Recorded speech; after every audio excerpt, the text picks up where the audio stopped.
La teoría de la complejidad y el conflicto árabe-israelí, un mapa para comprender un mundo interconectado.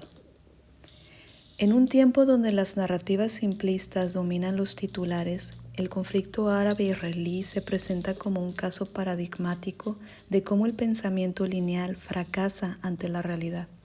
Reducirlo a la vieja teoría del opresor y el oprimido no solo es intelectualmente insuficiente, sino éticamente peligroso. Los sistemas humanos, especialmente los conflictos históricos, se comportan más como sistemas complejos adaptativos, de redes de actores, decisiones, emociones y contingencias que evolucionan en función del entorno. Pero si a esto le sumamos el desgaste narrativo del concepto, nos encontramos con un criterio anticuado que el mundo del progreso intenta colocar a la vanguardia, pero en la práctica comienza a atascarse. Vayamos por partes. La teoría de la complejidad parte de una premisa esencial. No hay causa única ni una solución simple. Cada parte, política, religiosa, económica o mediática, influye y es influida por las demás. En este sentido, el conflicto entre Israel y el mundo árabe no puede leerse como una narrativa de dominación unidireccional, sino como una interacción continua de múltiples fuerzas con historias, miedos y aspiraciones que se retroalimentan. Hasta aquí lo anterior no es novedad, es una realidad. Israel, surgido del trauma del exilio y del Holocausto, no es un estado invasor, sino el resultado de un proceso de supervivencia. En el lenguaje de la complejidad, Israel es un sistema resiliente, adaptativo, que ha aprendido a sostener su existencia en un entorno hostil, sin renunciar a su identidad, la búsqueda de equilibrio o la innovación social y tecnológica. Son una sociedad moderna, similar a nuestras sociedades occidentales. Cualquier persona que ha visitado Israel, vivido o estudiado allá, lo puede comprobar. Por otro lado, vale la pena analizar el pensamiento binario con el que se observa el conflicto Israel-Medio Oriente, opresor y oprimido. Es tentador porque es fácil de entender y aplicar, además que da certezas morales rápidas. Pero la teoría de la complejidad nos invita a observar los sistemas desde las relaciones, no desde los roles fijos. Los actores cambian, los contextos evolucionan y las dinámicas se reconfiguran. Las políticas, como los activismos, pueden evolucionar de formas no adecuadas para el desarrollo de una sociedad. Tergiversarse en la práctica, convertirse en cáncer más que en una solución. Observar estas prácticas desde posturas más heterogéneas nos ayuda a dar luz y soluciones a problemas sociales enquistados.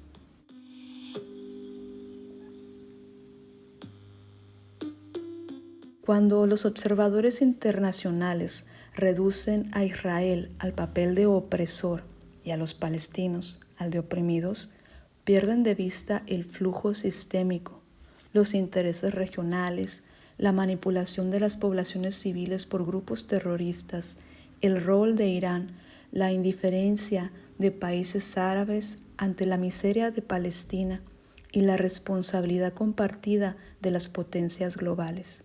En un sistema complejo, la culpa no se asigna, se analiza la dinámica para encontrar soluciones. Cualquier analista internacional que no quiera observar lo anterior tan solo está manipulando con un discurso simplista de buenos y malos, en el que podemos leer el poco interés en desarrollar una verdadera solución.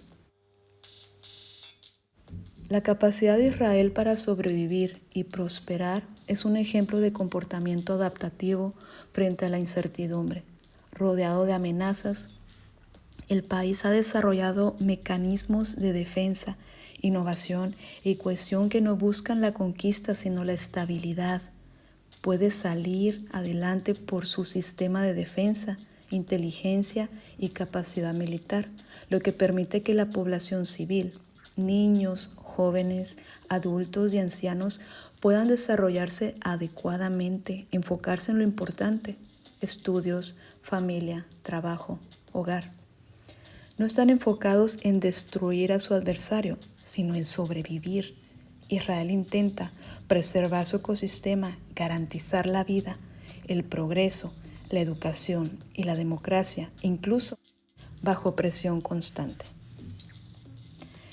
El derecho de Israel a existir no es un argumento político, es una condición emergente de complejidad histórica.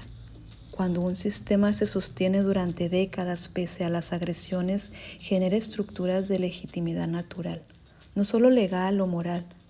Pueden y deben de existir porque se lo han ganado con su propio esfuerzo y desarrollo.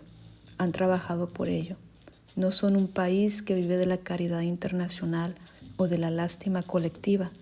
Existen por un esfuerzo acumulado de generaciones, no como una práctica de odio sistematizada que utilizan muchos políticos en Medio Oriente o en Europa, sino como una práctica de desarrollo y esfuerzo colectivo que ha dado frutos.